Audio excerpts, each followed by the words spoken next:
You wanted the best. You've got the best podcast, the hottest podcast in the world.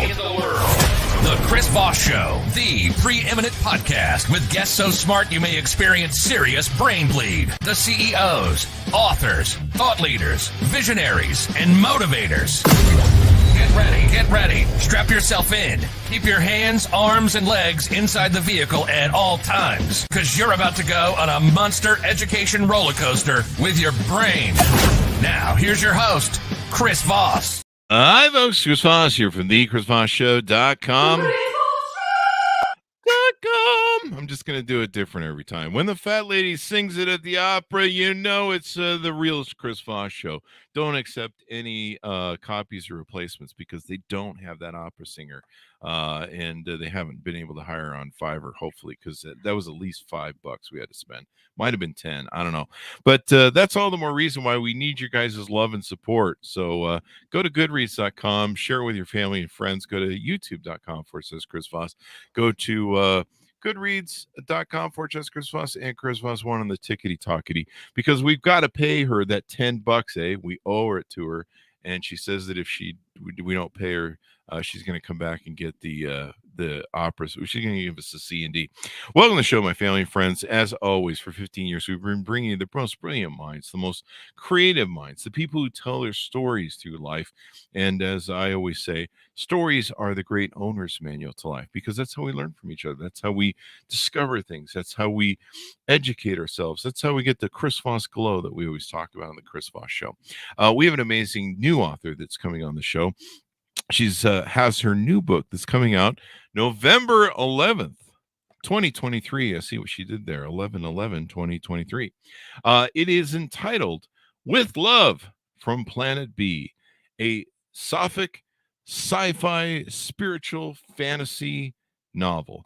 Zion Salam is on the show with us today. She's going to be talking about her amazing new book, and she's new to writing books. So welcome to our debut author. And you always got to be nice to debut authors, because they're just coming on the scene. They're bringing all their cool stuff, and usually they smack it out of the park. They do pretty good with all the stuff that goes into being an author, and sharing all the stuff they put into it. And she put a lot of years into it, so we'll get into it in a second. She always knew something was wrong with this world, and if you've watched the news lately, you know there is. So on one hand, she guarded the shield of science, and in the other, she summoned the secret of spirit and put it into her book. She is a doctor of internal medicine, and her name is her pseudonym.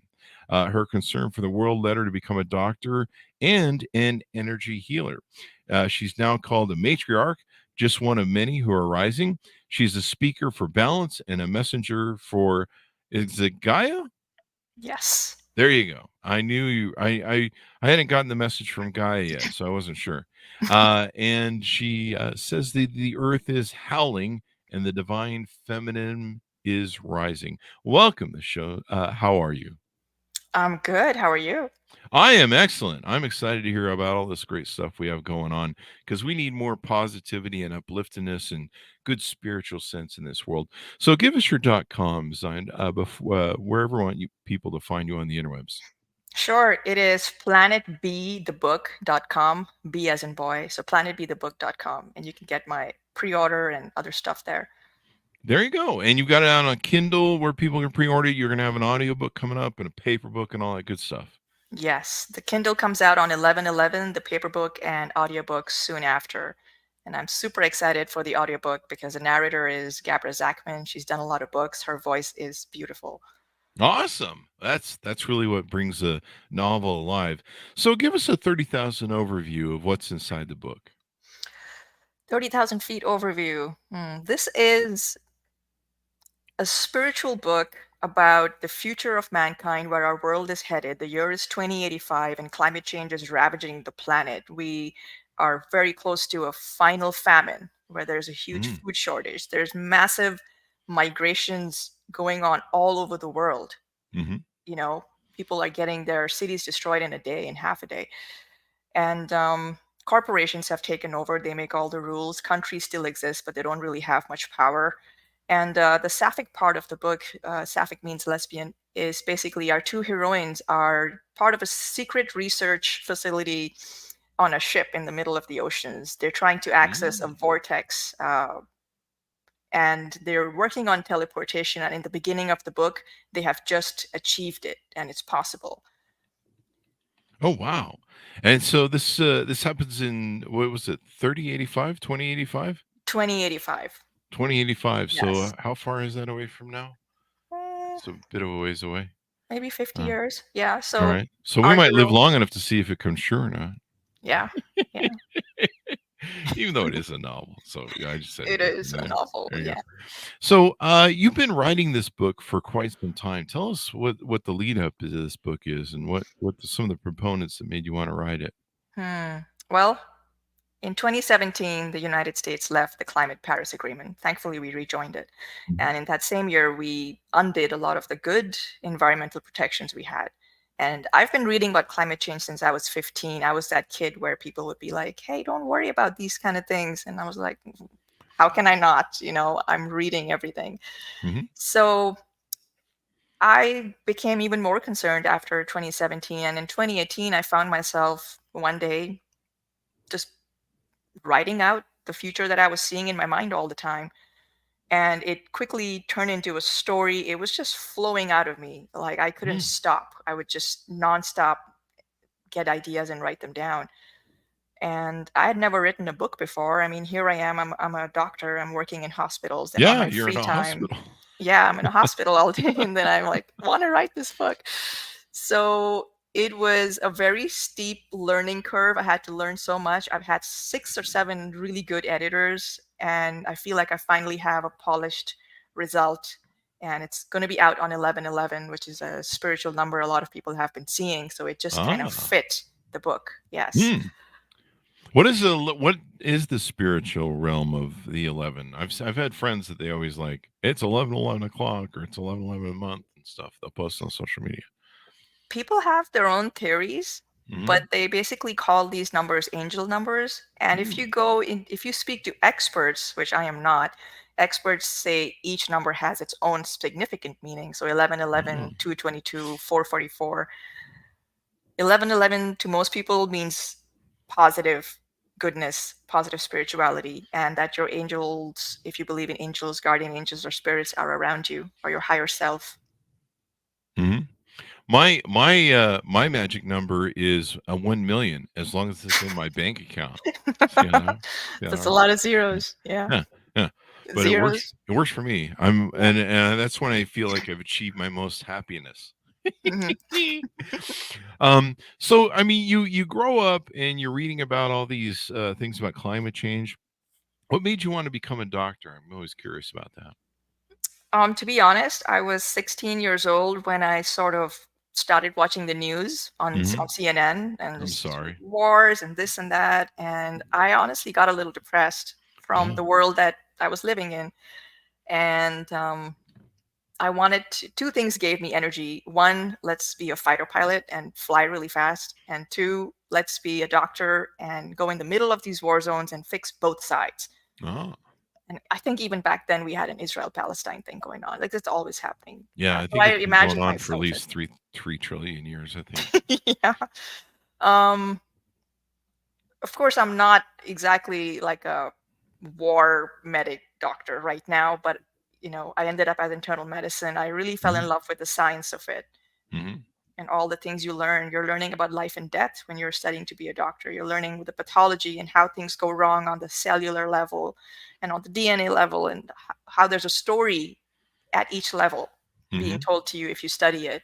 And Really? oh yeah, oh yeah, and that's where science and what we can measure mixes into philosophy, and your brain, your mind kind of wants to figure it out, like what's the story here, because I know that there is, and sometimes it all makes sense, you know. Hmm.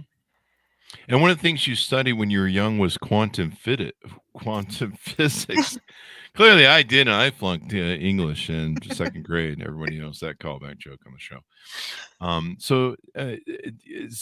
How where did that lead you from there, and kind of intertwine itself? And we do these things in life where we learn things and then we end up using them stuff. So maybe some of that got Mhm. incorporated into your novel.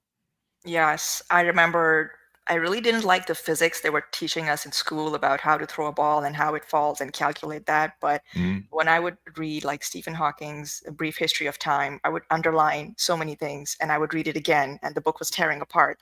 And I was just trying to understand and know it all. And you can't because it's so complex. And because you're not the mathematician and you're not the physicist, you're just Mhm. like, a 20-year-old something trying to understand. So maybe on some level something seeped in, Mhm. but I do know that, yeah, everything is energy, right? At the end of the day, that's what Mhm. they say. Yeah, and you it sounds like you were searching for something, you the juxtaposition of what you saw on TV, the news, the ugliness, the horror, and, the depressing nature of it all. You were trying to find a way to, find something positive, something to build into life. Yeah, Is that I a was I was maybe? trying to talk to God. I was trying to Oh, find God. I was trying to find yeah. reality and what is the truth because things are obviously not the way Mm, people say they are. No one's yeah. really in charge. So what's really going on? Yeah, he's got an account over on TikTok. You can go see him over there, I think everyone's got a TikTok. I don't know if that's true or not. He Mhm. seems a bit suspect. There's also a Santa over there that I'm suspect as well. So, who knows? But you can try talking to him and see what he Yeah. says. Well, Maybe he'll just scream, the end is coming. The end is he's near. There he's the you problem go. because it is not a he. That's one of the lessons in my book. There you go. So you've got some characters in your book. Tell us about the characters in the book, the protagonists, kind of why you chose them and how you flush them out. How I flush them out. How you kind of bring them out in the book, and Okay. unless you did So flush them out in the book, just no. So the flesh them opening, out, I think is the word I should ah, have used. Flesh flesh them them out. out. Yeah. Yeah, not flesh. My so one of my characters is named Zara, and Mm, that's the one I started writing with. I think it helped to have because my name starts with a Z and hers did as well. mm, She is a future climate refugee from Pakistan, where oh, I wrote this book in 2018, and there was a major flood in Pakistan, and a lot of millions of people became refugees, and her family was one of them. And then mm-hmm, she kind of ends up living in a refugee camp where all they're taught is religion, mm. and there's a Taliban there as well. The Taliban were always going to come back in power. I Oh God, the also wrote Taliban's that. still running things in Yeah, 2080. Oh, for hell's sake. there's them or their version of them, the extremists are Yeah, still there, and I mean, who else would, you know, be in charge of a refugee camp? The extremists, yeah. without a proper law and order situation. That's how I see things. Mm-hmm, So she actually manages to get out of the refugee camp. She's one of the few people. When the corporations took over, they created the Free One World Nation, which is called Free Own, which is supposed to be an oxymoron and make you think like, okay, what's really going on? Because these corporations by now own most of the world's natural resources, even. wow. Not much different from how Nestle keeps trying to buy up our springs and natural spring water. Mm-hmm, Um, so she gets out. She actually becomes a free owned citizen, which is a very highly esteemed, wanted position. mm, She climbs up the ladder. She becomes a neuroscientist, and she's doing research in teleportation and what the mind goes through. She becomes a master lucid dreamer. So mm, she basically sleeps a little longer, but she tries to remember and document all of her dreams. And they do this because if they want to teleport safely over long distances, their theory suggests that you should be lucid when you do it. mm. If you're not lucid during long teleportation, you might kind of lose some of your mind and maybe not even make it. That happens So, to me all the time when I sleep. Yeah. yeah. I So have a that's a sci. weird I have weird ass dreams and I wake up and go, "What the hell?" Mm-hmm. So, yeah. Yep. And dreams are fascinating. People have recurring dreams, the same thing Yeah. over and over. And yeah. So, that's her character. Her girlfriend's name is Lex. She goes by Lex, but her real name is Leisha Keeling. Mm. Um, yeah, Keeling was the guy who made the carbon dioxide curve when studying climate change. So I wanted to put Ah, him in there somewhere. a So little that's bit her. of an homage. Yeah. And she is an American. She kind of grew up, I think, in California. I keep Hmm. getting, and she's a mathematician. Um, she's the more boyish one in the relationship. She used to be, just always short hair, very athletic. That's just the way she is. Hmm. Um, and she's an atheist, okay, whereas Zara had a lot of religion forced into her, and Zara's now identifying as spiritual, not religious. She's trying to deconstruct all that, but that's Hmm. still in the back of her mind.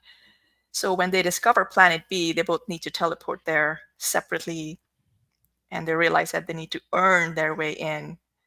And so the way I wrote the story, Zara sort of has a religious experience, and she actually projects her the prophets that she believes in, and they come and help her get through. Oh wow. And Lex, because she's an atheist, she's a mathematician, she has a more, how we would scientifically describe teleportation, is where she literally breaks down into her quantum self and then rises back up level by level, subcellular level, uh, the cellular level, and then her own consciousness level, which is where a lot of the medical background comes in, because we're talking about the stories at the cellular and subcellular levels that are playing out. Oh wow. This is detailed in how they go through what they go through. And then you talk about there's three spiritual diseases that afflict all the earthlings. Tell us a little bit of tease out on that, if you would. Okay, yeah. I'm not sure if everyone's ready to hear those three spiritual diseases yet, If but you don't want to share it, we don't want to. There's some things in a novel you can't tell the middle and the ending. That's one of the challenges with interviewing on yeah. these. Is we there's some secrets. So if you want to keep that secret, Hmm. um, we can keep that secret. Now. I think you were raised as an immigrant to this country. Is that correct? I am. I grew up in Pakistan. I've lived Oh. half my life there, Mm-hmm. and I always knew I had to get out of there. Like the minute I was old enough to watch MTV or just American channels, I was like, well, that's the way life is supposed to be. We're supposed to be Yeah. free. I want to Yeah. go there. And, people criticize America a lot these days, but it's a beautiful country, and the people here are beautiful inside and out. They are so much more better, giving, more evolved than people in so many other countries that I've visited to, not just one or two. Um, and I think we need to give ourselves some credit for that. Well, I'm glad. That's, I'm glad you see that in the world because I've been in America for a long time, and sometimes I wonder. But I like your. I like your. I think the game being played on your end is, and that your vision of it is better because you have been in some places. I mean, Pakistan is probably not the most fun, interesting place to be compared to we like have running water and toilets here. mhm, I'm sure they do in Pakistan and stuff. But mm, I mean, we have I don't know, freedom or something or whatever going on up here. yes, it's the freedom. At Yes, least for it's, this week only. I don't know about yeah. next week. But so the reason I asked that question is, did that I imagine that played into, your setting for this book and you're writing it and some of the experiences that the people go through as you told the story in the novel. Yes. Although Mhm. that part kind of came in later, Mm, when I had to give the characters a backstory. What poured out of mhm, me in the beginning, I feel the skeleton of the story was the analysis, and I'm not sure. I'm not even sure how to describe it. But mhm, yes, later on I decided, well, yeah, she should be a climate refugee. Of course she is. And mhm. yeah. And I And it sounds like you've been through quite a lot of rewrites if you've had, would you say 5 to 7 editors? Yes, yes. Because I never knew, and I never thought I would write fiction. Mhm. I was very happy being a complete scientist and an MD. But when I started writing, I realized I was missing this entire creative outlet. Ah. So my learning curve was steep. When I thought I was finished, I was just done with the first draft. Yeah.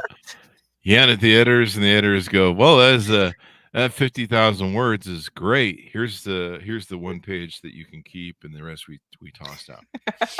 Now do it again." It's kind And of when I gave it to, I think, my second editor, or my first main editor, I thought I was done. I mhm. wasn't. I had moments when I would be sitting and I would just like slap my forehead.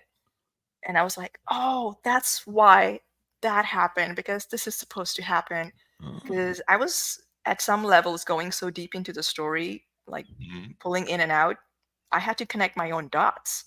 And, I didn't know what I was writing when I started off. It kind of took me a while. I don't know if that means I'm dumb or smart or what. No, no, you're telling a story, and to tell a rich story, it takes time. It's like a fine wine, right? Hmm. Yeah, yeah, and you can't rush it, and you can't try and force it to be done. It has to come out of you. It has to find that flow, and sometimes it's like a river, and sometimes you look at your thing and you're going, wait, that needs to go there, and this piece needs to go there, and over here, and you start, sometimes you look at it and you're just like, that whole thing just needs to go this way and spin around. So it's just telling a great story takes time and development. I mean, we've had people on the show that took, I don't know, 20 years to write a certain book or story. And sometimes they were really prolific novelists. They were writing all these other books, but this one book that they had, or one lane that they were going to write this thing on, took them 20 years, even though they were doing all this other stuff, and they were prolific. So sometimes it just takes a while to cook. Yeah. Yeah, yeah. So you go through the journey, you've written it down, and you shipped it to the editors because you're almost to your publish date. So it's a really exciting time. Um, so what in the future, and we can't ever talk too much about the middle or the end. What are some of the other things we haven't talked about that maybe you'd like to tease out in the book? You mean things from the future? Well, the book's set in the future, but Mm. 2085. What are some other aspects of the book that you found? Maybe you put in characters, maybe that you've from your life, maybe that you incorporated or paid homage to, or maybe things that you put in that kind of a reflection of yourself. Oh, sure. I think the main characters both I kind of drew on myself. Mm-hmm. I can't say I've put a character from my real life in the book. They all just kind of came the way they were to me in my mind. Um, but yeah, I feel like just the spiritual aspect of the book, which is why I call it a spiritual novel, took me deeper than I thought it would. Mm-hmm. It started off as a hobby, like, oh, I'm writing a future dystopian novel and it's for fun. And then somewhere along the line, things took a turn, and the things that I was writing started happening. And I was like, whoa, this is not supposed to happen yet. Like the Amazon isn't supposed to burn yet, but it was. And Mm-hmm. even weird, like, I'll give you a really weird example. So I just decided to make up something called a floating island, which Mm-hmm. is an island that just pops up when a volcano under the ground erupts. And I had never read about it in geology or anything. Hmm. And then I'm reading the news one morning in 2019, and what do I see? I see a headline saying volcanic eruption creates temporary islands of pumice, and I'm like, oh, so our minds are connected, right? So it's our brains and an antenna, and I feel Mm-hmm. like we're picking things up. And when we're writing, we become really good at picking up certain things that we're tuned into, Yeah. and some things really jolted me. Like I wrote how abortion is going to be banned in the West in the future. And that was again back in 2018, 2019. And then Mm-hmm. in May of what was it, last 2022, Last year or I was something. like, what? Yeah. What is happening? Things got really intense around that time. Yeah, they've been working on that really hard for 40 years. We've had a lot of authors on that have documented the intent of stacking the SCOTUS court by the billionaires on the right to Hmm. take and make that happen. They've been working on it a long time, and they finally there's a saying, the dog finally caught the car, and now the dog doesn't know what to do with it, and so it might be backfiring a little, but I don't know. We'll see. This country's kind of weird how we, as Obama used to say Mm, it, we zig and we zag, mm. and we kind of muck about to find the way, and just hopefully that baton of democracy makes it forward another day or another administration. It's just Yeah. it's kind of interesting how we do things. But when you're a young democracy and you're pretty much the most vibrant democracy that's ever been created, I would think we can say, uh,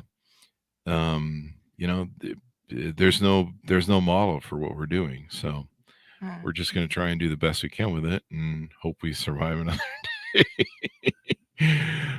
Which you watch the news, you're like, whoa, wow.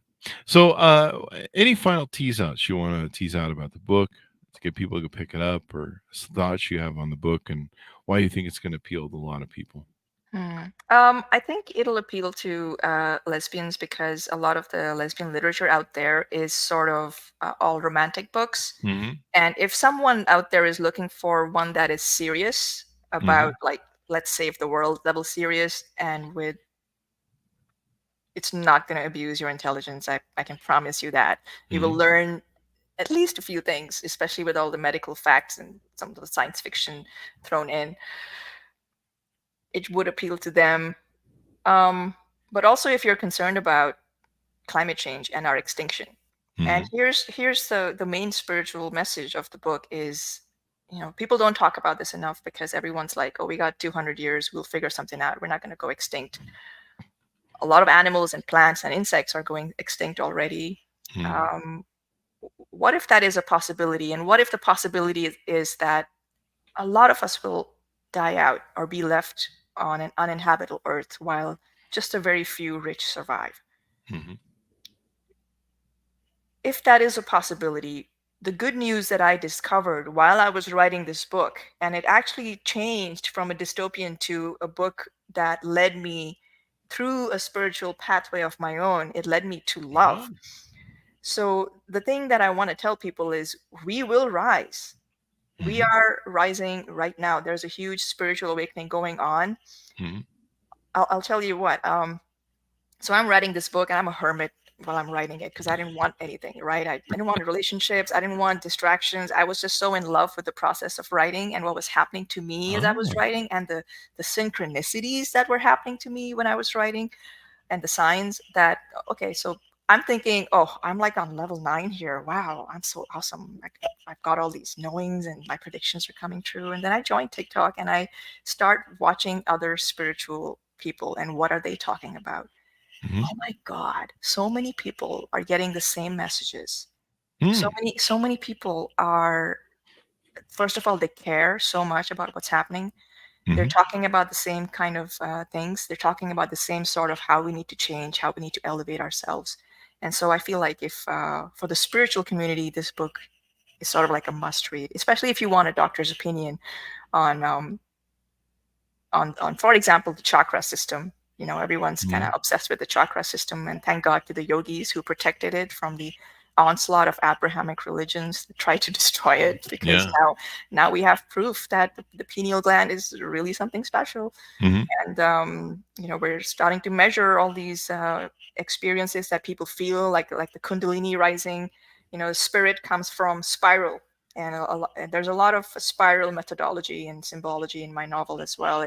I didn't put it there, it put itself there. Ah. Okay. A lot of things in the book put themselves there. I had moments when I was like even scared of what I had just discovered, and like, oh my God, and had to try and put meaning in it and find the meaning. Anyway, I lost what I was saying, but You were saying that it's going to appeal to a lot of different people.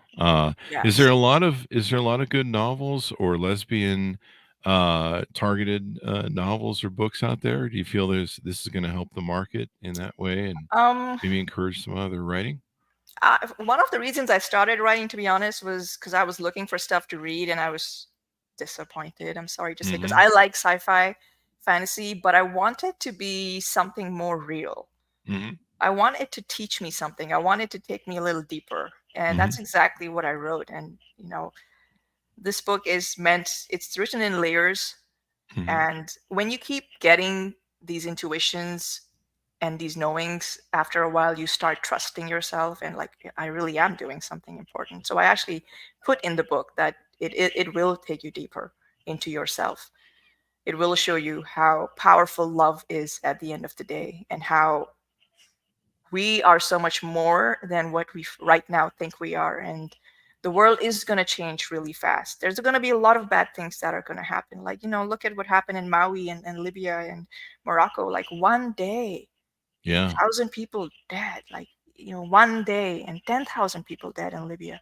There's going to be bad stuff, but especially if we tune into it and we choose it and we do a little bit of work for it, we're going to rise. We're going to surprise ourselves. We're going to, for example, develop abilities where we'll know, hey, something's going to happen, let's move. And if we develop that self-trust, we will.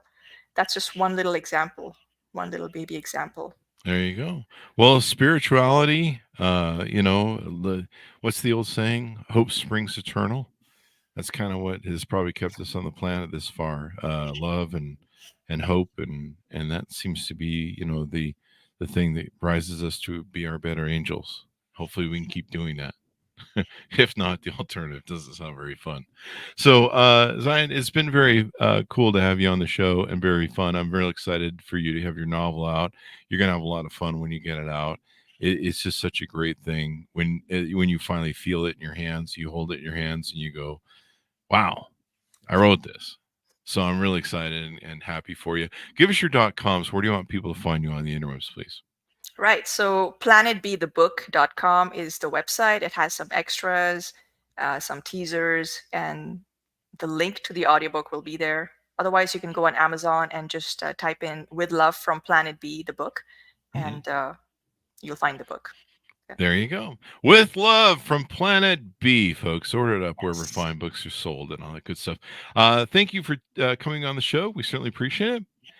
Thanks to our audience for tuning in. Go to goodreads.com/Chris Foss, LinkedIn.com/Chris Foss, YouTube.com/Chris Foss, Chris Foss1 on the TikTok. Thanks for tuning in. Be good to each other. Stay safe. And we'll see you guys next time.